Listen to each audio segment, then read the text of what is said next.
예, 금요일에 나온 성도님들 환영합니다. 지난주에 긴 연휴가 끝나고 또 새롭게 이제 한 주를 잘 보내셨는데 한 주 동안 고생 많으셨다라는 의미로 우리 밝은 얼굴로 앞뒤 좌우로 반갑습니다 이렇게 인사하겠습니다. 반갑습니다.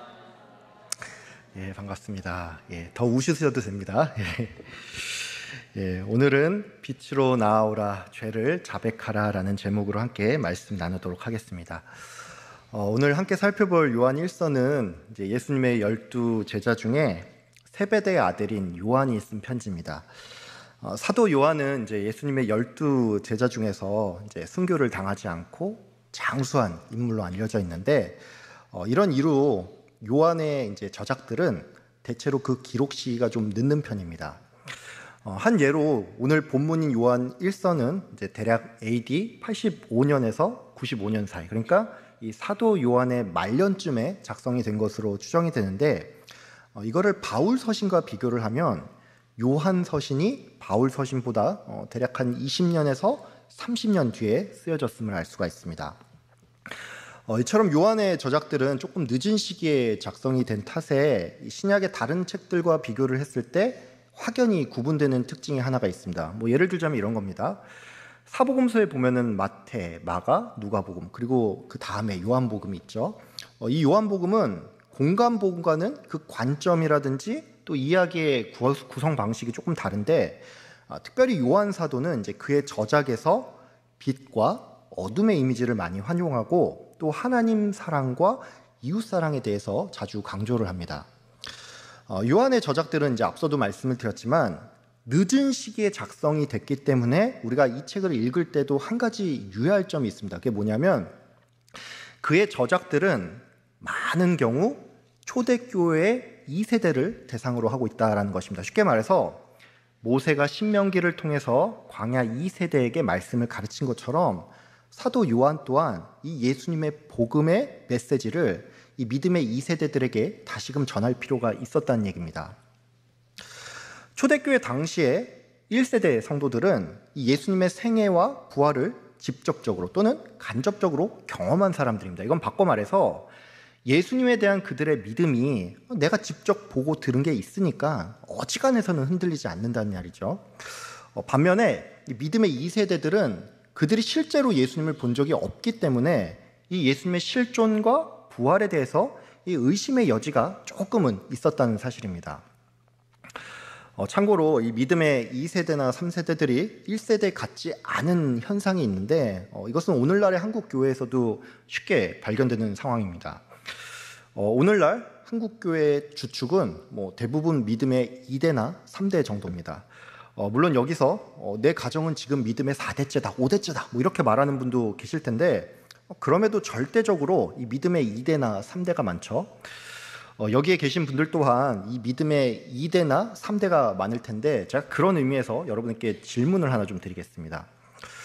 여러분은 지금 나이가 이제 젊은 분들은 30대부터 해서 이제 60대 이상인 분도 많이 계시는데, 여러분의 신앙 수준은 나의 부모 세대랑 비교를 했을 때 더 뛰어나다고 확신을 하십니까? 저의 이 질문에 분명히 어떤 분은 나는 그렇다라고 답을 할 수 있는 분도 계실 텐데, 참으로 안타깝게도 이제 우리들 대부분은 나의 신앙 수준이 나의 선배 세대에는 미치지 못한다는 그런 생각을 대부분 할 것입니다. 예전에 한 1980년대, 90년대만 하더라도 내가 이 교회 장로인데 예배당 중축하기 위해서 내가 집만 2번 팔았어 이렇게 말하는 분들이 종종 계셨죠. 요즘은 어떤 집사님이 자기의 집을 팔아서 건축 헌금을 내겠다라고 하면 당장의 교역자조차도 성도님 그 마음이 정말 귀한데 그게 진짜로 맞는지 다시 한번 좀 기도해 보셨으면 합니다. 아마도 이런 식으로 대답을 할 겁니다. 여러분, 저의 이 예를 보면 알 수가 있지만 시대가 많이 변했다라는 것을 알 수가 있는데, 이처럼 우리 부모 세대의 신앙은 어떤 의미로는 이제 지금보다 조금 덜 세련돼 보일지는 몰라도 확실한 게 하나 있다면 이 시대에는 신앙의 야성이 있었고 또 지금과는 다른 순수함도 분명히 있었다는 사실입니다. 믿음의 1세대들은 기독교와 무관한 삶을 살다가 어떤 계기를 통해서 예수님을 만나게 된 분들이 많습니다. 이것은 다른 말로 이 믿음의 1세대들이 완전한 암흑 가운데 있다가 이 빛으로 나오는 그런 극적인 체험이 있었다는 얘기죠. 이런 이유로 대부분의 1세대들은 그 신앙이 조금 견고하고 뜨겁다는 특징이 있습니다. 반면에 2세대는 많은 경우 모태신앙인 관계로 안정적인 면은 있어도 그 부모 세대의 뜨거움은 잘 나타나지를 않고 이것은 3대, 4대에 이르러서 더욱더 심해진다는 사실입니다. 제가 예전에 그 한국 교회와 관련된 보고서를 하나 읽은 적이 있습니다. 그 보고서를 보면은 이제 이런 내용이 있는데 한국 교회의 평균 수명은 대략 40년 정도이고 재정적으로 자립을 한 200명 이상의 교회를 기준으로 할 때 대부분의 교회는 처음 개척을 하고 나서 약 20년까지는 교회가 성장을 하고 이후 10년가량은 안정세를 유지를 하다가 이제 40대, 50대 주축의 성도들이 세대가 교체가 되면서 많은 경우 이 교회들이 쇠락의 길을 걷는다는 것입니다. 여러분, 이게 의미하는 바가 뭘까요? 교회가 30년 정도 지나면 그 교회의 2세대들이 주축으로 올라오는데 교회가 이미 30년 넘게 있다 보니까 새로운 세대들이 매너리즘에 빠져서 1세대만큼의 동력이 없다라는 뜻이죠. 많은 교회들이 이제 보통 이런 체질을 개선하기 위해서 특별히 이제 새로 부임한 목회자가 이런저런 프로그램을 도입하고 노력을 하는데 문제는 이 과정 중에 상당히 많은 교회가 분란이 일어나고 또 그러면서 교회가 해체되거나 나눠질 때가 많다는 사실입니다. 이처럼 시간이 지나 새로운 세대가 주축이 된다라는 것은 신앙의 계보가 끊어질 수 있는 위험이 상존한다라는 얘기고 이런 이유로 요한은 신앙의 대선배로서 이 믿음의 2세대들에게 다시금 복음을 전할 필요가 있었다는 것입니다. 이제 이런 배경을 참고로 오늘 본문을 좀 보도록 하겠습니다. 함께 우리 본문 1절과 2절을 읽도록 하겠습니다. 태초부터 있는 생명의 말씀에 관하여는 우리가 들은 바요, 눈으로 본 바요, 자세히 보고 나타내신 바 된지라. 이 영원한 생명을 우리가 보았고 증언하여 너희에게 전하노니 이는 아버지와 함께 계시다가 우리에게 나타내신 바이시니라. 사도 요한은 편지의 서두에서 자기 소개나 안부 인사 없이 바로 이 본문을 시작을 하는데 이게 다른 서신과 비교를 했을 때는 조금 특이한 점입니다. 사도 요한이 이렇게 자기 소개나 안부 인사 없이 바로 본문으로 들어가는 데는 이제 크게 두 가지 이유가 있습니다. 첫 번째는 자신이 누군지 사람들에게 굳이 밝히지 않아도 될 만큼 내가 잘 알려진 사람이라는 것이고, 두 번째는 바로 본론으로 들어가야 할 만큼 이 편지의 저자가 마음이 조금 급하다는 것입니다. 여러분은 사도 요한 하면 뭐가 떠오르십니까? 네. 갑자기 질문하니까 뭐라고 답해야 될지 모르겠죠. 아마도 많은 분들은 이제 사도 요한 하면은 그의 편지 가운데 서로 사랑해라 이런 말이 많으니까 그가 굉장히 사랑이 넘치는 인자한 사람이라고 생각을 할 수가 있는데, 사실 이 사도 요한은 이제 복음서를 자세히 보면 알 수가 있지만 베드로만큼이나 굉장히 다혈질적이고 또 성격이 급한 사람이었습니다. 예수님께서는 이제 세베대의 아들인 야고보와 요한을 일컬어서 우레의 아들이라고 말을 했죠. 이게 보아너게라고 불렀는데 이게 요즘 말로 하면은 번개맨이라는 것이죠. 그러니까 이 둘은 성격이 굉장히 급하고 또 행동이 기민했다라는 것을 알 수가 있습니다. 이처럼 요한은 본래 성격이 조금 급한 편이었는데 여기에 더해서 지금 이 편지를 받는 소아시아 교회의 상황이 조금 심각한 것도 있으니까 요한은 거두절미하고 바로 본론부터 들어갔다라는 것입니다. 방금 우리가 읽은 이 요한 1서 1장의 서두는 이 요한복음 1장과 상당히 유사함을 알 수가 있습니다. 요한복음 1장 1절은 이렇게 시작을 하죠. 태초에 말씀이 계시니라. 이 말씀이 하나님과 함께 계셨으니 이 말씀은 곧 하나님이시니라. 요한 1서도 역시나 태초부터 있는 생명의 말씀에 관하여 라고 본문을 시작을 하는데, 이 태초부터 있는 말씀이란 우리가 익히 잘 아는 것처럼 하나님의 아들, 즉 성자 예수 그리스도를 의미합니다. 요한은 이어서 자신이 예수님을 눈으로 보고 귀로 듣고 또 손으로 만졌으며 성자 하나님께서는 인간의 몸을 입고 우리에게 나타내신 바 되었다라고 이제 편지를 이어갔습니다. 요한은 이제 편지의 서두에서 자기가 예수님의 제자였다라는 사실을 이제 이렇게 간접적으로 밝혔는데, 왜 요한은 내가 예수님의 제자였어 이렇게 직접적으로 말을 하는 대신에 내가 예수님을 받고 그를 실제로 만졌다라는 이런 표현을 쓴 걸까요? 여기에는 크게 두 가지 이유가 있습니다. 첫 번째 이유는 앞서도 설명을 드린 것처럼 이 믿음의 2세대들이 예수님을 직접 경험하지 못했다 보니까 이 예수님의 역사성에 대해서 의심하는 사람이 나타났기 때문입니다. 이거 말하자면 이런 거예요. 야, 너네가 지금 이 예수님이 실존했는지 이거를 좀 의심하는 것 같은데, 나는 예수님을 직접 눈으로 보고 손으로 만지고 밥도 같이 먹고 사우나도 가고 다 했어. 뭐 이런 말을 지금 요한이 하고 있다는 것입니다. 두 번째 이유는 이 편지를 받는 소아시아 지역에 각종 이단들이 득세를 했는데, 특별히 영지주의 이단이 이 성도에게 큰 해악을 끼쳤기 때문입니다. 제가 일전에 한번 설명드린 적이 있는데, 영지주의 이단은 이제 간단히 말해서 물질은 악하고 영은 선하다는 이런 이원론적인 사고를 바탕으로 영적인 지식을 통해 구원을 얻을 수 있다라는 이런 주장을 펼쳤습니다.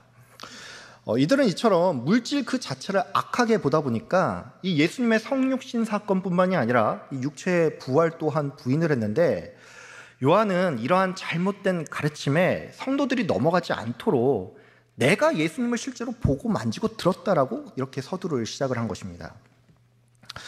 사도 요한은 이후 3절과 4절에서 자신이 예수님을 선포하는 이유에 대해서 설명을 하는데, 그 이유는 편지의 수신자들이 하나님과 교제하며 또 이를 통해서 기쁨을 충만하게 누리기 위함이라고 설명했습니다. 이건 다른 말로 성도가 성육신을 믿는 것이 곧 하나님과 교제를 하기 위한 가장 첫 번째 길이라는 얘기죠. 참고로 이 성육신과 관련해서 이제 어거스틴은 유한한 존재는 무한한 존재와 교제를 할 수 없기에 이 둘이 만나기 위해서는 무한한 존재가 유한한 존재로 낮아지는 과정이 필요하다라고 하면서 이게 바로 성육신 사건이라고 설명했습니다. 영국의 신학자 존 오웬은 그리스도의 영광이란 책에서 하나님의 영광은 성육신을 통해서 인간에게 비로소 보여졌으며 우리는 이를 통해 하나님과 교제를 하게 되는데, 이것이 곧 성도의 은혜이고 하나님의 영광에 동참하는 일이라고 했습니다. 여러분, 우리가 인간이 다 육체를 가지고 있죠. 육체를 가지고 있다라는 게 무슨 뜻이냐면, 사람은 그 누구라도 시간과 공간 안에 살기 때문에 이걸 거스르거나 또는 더 고차원의 세계로 나아갈 수 있는 게 불가능하다는 얘기입니다. 이런 이유로 인간은 우리보다 훨씬 높은 차원에 계신 하나님, 즉 영원전부터 계신 그분과 만날래야 만날 수가 없고, 그래서 유한한 인간이 무한한 하나님과 만나는 일은 하나님께서 이 인간 세계의 차원으로 내려오는 그 방법밖에 없다는 것입니다. 성도가 성육신을 믿는다는 것은 단지 어떤 신학적인 교리 하나를 받아들이는 것이 아니라 이를 통해서만 무한한 하나님과 교제할 수 있다라는 의미입니다. 여러분, 그런 의미에서 말씀을 드리는데, 성도의 영광은 다른 무엇에 있지 않습니다. 보통 우린 이렇게 생각을 하죠. 내가 하나님 위해서 뭔가를 하거나 또는 큰 업적을 이루어야지만 이게 성도의 영광이라고 생각을 하는데, 이런 게 성도의 영광이 아니라 온 세상의 주관자요 창조자이신 하나님과 교제를 한 것이, 바로 이것이 성도에게 있어서 가장 큰 영광입니다. 여러분 모두 예수님께서 육체로 오심을 믿으며 이를 통해서 하나님과 교제를 하고 그 영광을 누리시는 저와 여러분들 다 되시길 바랍니다. 사도 요한은 이후 5절에서 10절까지 인간이 하나님과 교제를 할 때 이제 꼭 필요한 두 가지를 제시를 했는데, 첫 번째는 성도가 빛 대신 하나님께 나아가야 하며 또 자기의 죄를 자백해야 한다는 것입니다. 요한은 하나님께서 빛이기 때문에 이 성도가 어두움 가운데 행하는 것은 마치 거짓을 행하는 것 같으며, 성도는 빛 가운데 있을 때 하나님과 사귐이 있다라고 했습니다. 또한 요한은 어떤 사람이 만약에 나는 죄를 짓지 않았어, 나는 죄가 없어 이렇게 말을 한다면 이건 스스로를 속이는 일이고 또 하나님을 속이는 일이니 성도는 항상 죄를 자백해야 하며 이때 하나님께서는 그의 의로우심과 미쁘심으로 우리의 죄를 용서할까라고 그렇게 말을 했습니다. 방금 전까지 이제 오늘 본문 전반을 쫙 살펴봤는데 이제 오늘 본문을 통해 제가 여러분께 이제 두 가지 정도를 좀 권면을 드리려고 합니다. 첫 번째로 빛의 자리로 나아가실 때 특별히 이를 위해서 말씀을 듣는 일에 힘쓰시는 저와 여러분들 다 되시길 바랍니다. 오늘 본문 7절에 보면은 빛 가운데서 행하라라는 말씀이 나오는데 이 말씀은 성도가 먼저 빛 가운데로 나와야 한다는 뜻입니다. 사도 요한은 하나님께서 빛이라고 했죠. 그러니까 빛 가운데서 행하라는 말은 쉽게 말해서 하나님이 보는 앞에서, 즉 코람데오의 정신으로 살라는 뜻입니다. 해가 뜬 한낮에는 사람의 행실이 만천하에 드러나기 때문에 타인의 이목 때문이라도 나쁜 일을 저지르기가 힘듭니다. 세상에 많은 범죄들이 밤 시간에 일어나고 또 사람들이 잘 볼 수 없는 곳에서 악한 일들이 이루어지죠. 즉 성도는 죄악된 삶을 버리기 위해 빛 대신 주님 앞에 나와야 하고 그 실제적인 방안으로 말씀의 빛으로 나를 조명해야 합니다. 골로새서에 보면은 우리가 원래 흑암의 권세 아래 있었다라는 말씀이 나오죠. 이게 무슨 말입니까? 우리가 전에는 죄악된 일을 하면서도 내가 어둠 가운데 있으니까 이 죄가 보이지 않고 또 그래서 죄를 지어도 별로 불편하지 않다는 말이죠. 근데 이랬던 우리가 빛 대신 하나님께 나오니 전에는 보이지 않던 죄가 보이고 그래서 나의 욕심대로 살아가던 일들이 이제는 마냥 즐겁지 않다는 얘기입니다. 성도가 죄책감을 만약 전혀 느끼지 않는다고 하면 이거는 내가 잘 살고 있다는 증거가 아니라 오히려 좀 의심해 봐야 합니다. 성도는 내가 예수님을 믿기 때문에 죄에서 자유함을 얻었지만 동시에 죄가 더 민감해질 수밖에 없습니다. 이게 조금 아이러니긴 하죠. 세상 사람들은 야 그게 무슨 죄야, 들키지 않으면 그만이지, 사람이 어떻게 그런 것까지 일일이 다 신경 쓰면서 살아, 뭐 이렇게 말을 하지만 우리는 이런 말을 들을 수가 없죠. 어떤 분들은 예수님을 믿고 나니까 오히려 이전보다 불편해졌어 이러면서 이 개인적인 어려움을 호소하기도 하는데 참으로 역설적이게 또 우리는 이 불편함 때문에 나의 생명을 보존하고 있는 것입니다. 여러분, 불편하고 힘들더라도 나의 생명을 위해서 빛 가운데로 나오길 바랍니다. 그리고 이를 위해서 이 말씀을 듣는 일에 힘쓰시길 바랍니다. 주님의 말씀은 내 발의 등이고 내 길의 빛입니다. 성도가 말씀을 듣지 않으면 나를 조명하는 빛이 희미해지고 이때 성도는 죄를 지으면서도 내 눈이 어두운 탓에 죄가 죄인지를 모르고 성도답지 않은 삶을 살 수밖에 없습니다. 미국의 부호이자 석유왕이라고 불리는 록펠러에 대해서 여러분들 다들 아시죠? 이 록펠러의 부모는 이제 록펠러가 어릴 적에 예배를 드릴 때 가장 앞자리에서 드리라는 그런 말을 자주 했다고 합니다.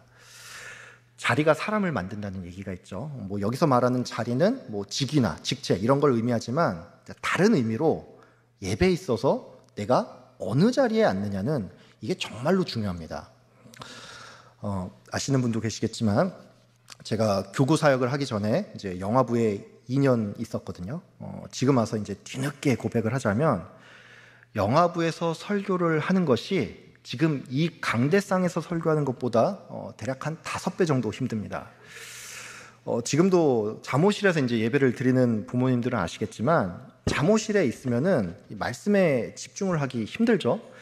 특히나 이제 주일 오전 2부 예배 같은 경우는 이제 잠옷이 완전 꽉 차 있어서 이 아이들 소리 때문에 이 설교 자체가 잘 안 들리는데 그러면 설교자 입장에서는 어떠냐?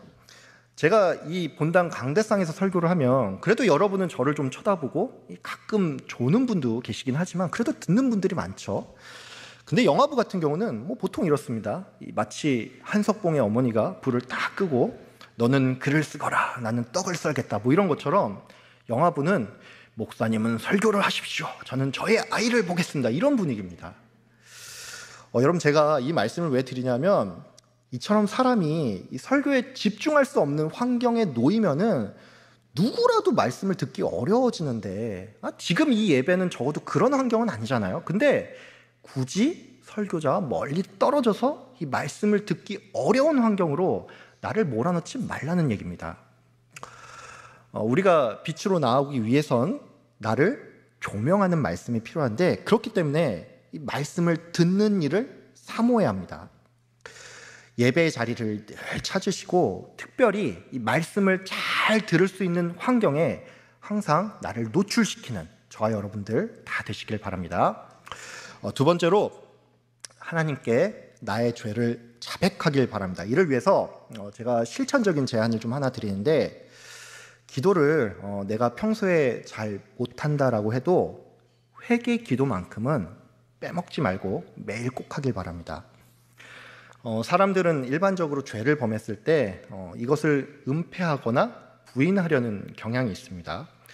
세상을 돌아보는 것만 봐도 이거는 금방 알 수가 있죠. 어떤 정치인이, 어떤 권력자가 죄를 지었을 때 이 자기 죄를 순순히 인정하는 경우가 있습니까? 이런저런 핑계를 대면서 재판을 미루고 권력을 이용해서 법을 바꾸거나 사법부를 압박하려고 하는 것이 이 세상의 일반적인 모습 아닙니까? 세상은 그럴지라도 성도는 이 빛 대신 하나님 앞에 나아갈 때 그 빛으로 말미암아 이 누구나 다 자신의 죄가 명백히 드러날 수밖에 없습니다. 그렇기 때문에 성도에게 있어서 최선은 죄를 숨기거나 부인하는 게 아닌 그냥 있는 그대로 자백하는 것이 베스트입니다. 하나님께서는 우리에게 죄를 자백하라고 했는데 이것은 결코 우리를 정죄하고 벌을 내리려는 목적이 아닙니다. 하나님은 미쁘시고 의로우셔서 우리를 용서하길 원하시고, 그래서 우리에게 죄를 자백할 것을 명령했습니다. 성도가 죄를 안 짓고 살면 좋겠지만 죄를 지으면서 살죠. 우리가 조금 정직해지죠. 우리가 죄를 짓는데 어쩌다가 한번 죄를 짓습니까? 아니면 자주 또는 종종 죄를 짓습니까? 참 안타깝게도 후자인 경우가 많죠. 사람마다 약한 지점이 다 다릅니다. 죄의 항목이 100가지 정도라고 했을 때 하루 만에 이 100가지의 종류의 죄를 다 짓는 사람은 없습니다. 근데 그렇다고 해서 우리가 안심할 수 없는 것이 한두 종류의 죄는 우리가 좀 반복해서 짓는 그런 경향이 있다는 것입니다. 어떤 사람은 주로 말로 죄를 짓습니다. 습관적으로 남의 뒷담화를 하는 사람이 있는가 하면 거친 말과 행동으로 사람들에게 매번 상처를 주는 사람이 있죠. 또 어떤 사람은 자기를 내세우고 싶은 욕구가 너무나 강해서 이 교만한 말과 행동을 끊이지 않는 사람이 있고, 또 어떤 사람은 돈 욕심이 많아서 물질의 유혹에 넘어가고, 또 어떤 사람은 이 성적인 유혹에 자주 넘어가는 그런 경우가 있습니다. 여러분, 내가 죄를 지어서 그리고 그 죄가 좀 반복적이다 보니까 하나님께 면목이 없고 또 염치 없어 보일지라도 나의 죄를 숨기는 게 아닌 나의 죄를 자백하시길 바랍니다. 마음이 불편하다는 이유로 이 죄를 자백하지 않고 꽁꽁 숨기면서 산다면 이때 우리는 하나님과 단절된 느낌을 받고 두려움과 불안에 떨며 살 수밖에 없습니다. 성도의 회개는 성도다움을 잃지 않기 위한 마지막 보루라고 할 수가 있습니다. 사도 바울은 성도가 하나님 앞에서 그리스도의 향기라고 했죠. 이런 우리가 오랜 시간 회개를 하지 않다 보면은 마치 노숙자에게서 악취가 나는 것처럼 그 사람에게도 이 죄악의 악취가 날 수가 있습니다. 다윗은 시편 38편에서 내 죄악이 내 머리에 넘쳐 무거운 짐 같으며 내가 우매한 까닭에 내 상처가 썩어 악취가 난다라고 고백을 했는데, 여러분 그렇습니다. 성도가 성도다움을 잃지 않기 위해서 우리는 매일 나의 죄를 자백해야 합니다. 성도가 죄를 자백해야 하는 것은 이것뿐만이 아니라 이를 통해서 주님의 능력과 지혜를 얻을 수가 있기 때문입니다. 회개를 하지 않는 사람들은 그 눈이 멀어 있기 때문에 항상 잘못된 선택을 하고 어리석어질 수밖에 없습니다. 찰스 스펄전은 죄를 회개하는 것이 하나님께 돌아가는 첫 걸음이며 이 첫 걸음이 없이는 어떠한 영적인 발전도 없다라고 말을 했습니다. 하나님께 나의 죄를 자백하는 사람은 자기 자신을 객관적으로 바라보고 하나님께 긍휼을 구하기 때문에 세상을 살아갈 때도 지롭게 살아갈 수가 있습니다. 여러 시대에 걸쳐서 세계 방방곡곡에서 많은 부흥이 일어났는데 그 부흥 앞에는 항상 회개 운동이 있었습니다.